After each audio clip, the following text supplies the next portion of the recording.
Hello everyone, आज हम लोग मानव मस्तिष्क के पार्ट्स के बारे में पढ़ेंगे। पिछले वीडियो में मैंने बताया था मानव मस्तिष्क क्या है। एक बार हम फिर से रिपीट कर दें। मानव का जो मस्तिष्क है वह न्यूरॉन्स का बना हुआ है और मानव के मस्तिष्क में खरबों की संख्या में न्यूरॉन्स पाए जाते हैं। एक दो न्यूरॉन्स नहीं, खरबों की संख्या में न्यूरॉन्स पाए जाते हैं, यानी 1 खरब से भी अधिक न्यूरॉन्स हमारे मस्तिष्क में हैं।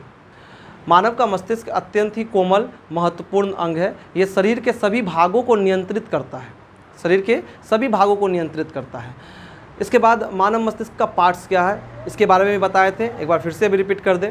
हम सबको मालूम है कि हमारे सर का सबसे ऊपरी भाग जो है वह हेयर है, बाल है। बाल के अंदर एक स्किन है और स्किन के अंदर एक क्रेनियम नाम की हड्डी है जो 8 हड्डियों से मिलकर बना है। क्रेनियम 8 हड्डियों से मिलकर बना है। उस मजबूत हड्डी के नीचे एक झिल्ली है जिस झिल्ली का नाम है मेनिन्जेस, और मेनिन्जेस झिल्ली के नीचे भी एक द्रव्य है जिस द्रव्य का नाम है सेरिब्रोस्पाइनल, और इस द्रव्य के नीचे हमारा मस्तिष्क जो है वो सुरक्षित है।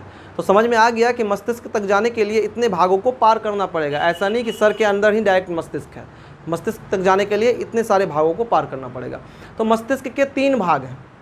मस्तिष्क को 3 भागों में बांटा गया है। एक है अग्र मस्तिष्क, दूसरा है मध्य मस्तिष्क और तीसरा है पश्च मस्तिष्क।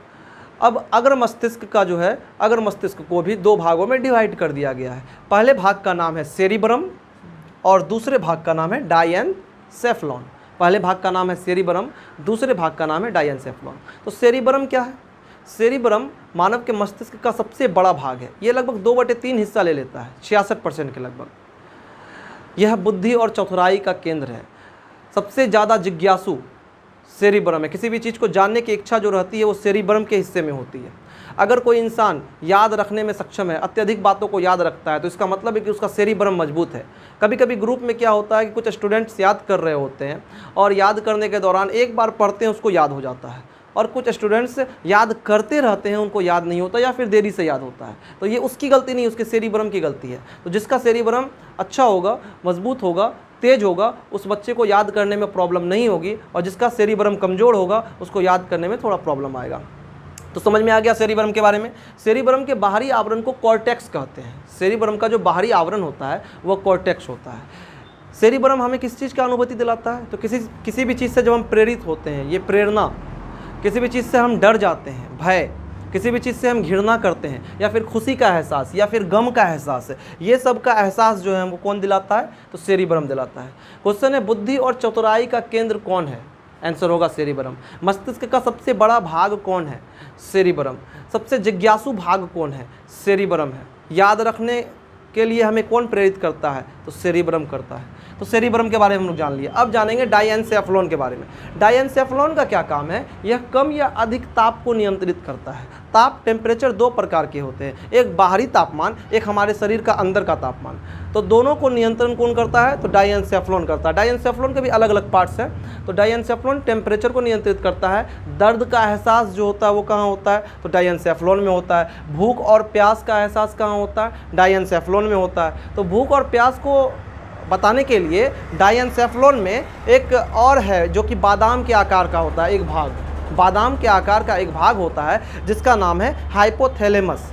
ये हाइपोथैलेमस क्या करता है कि भूख और प्यास को नियंत्रित करता है। हमें भूख लगी तो इसका नियंत्रण कैसे होता है? हाइपोथैलेमस में एक हार्मोन बनता है जिसका नाम है लेप्टिन। हाइपोथैलेमस हार्मोन को स्रावित करता है, नियंत्रण करता है, जिसका नाम है लेप्टिन। और लेप्टिन हार्मोन जो है वो प्यास की अनुभूति कराता है, और घ्रेलिन हार्मोन जो है वो भूख की अनुभूति कराता है। तो भूख और प्यास, दर्द, ये सब क्रियाओं का नियंत्रण कौन करता है? तापमान का नियंत्रण कौन करता है? तो डायनसेफलॉन करता है। तो समझ में आ गया सेरिब्रम और डायनसेफलॉन। इसके बाद हम पढ़ेंगे अब इसके दूसरे भाग के बारे में, नंबर 2, यानी मध्य मस्तिष्क।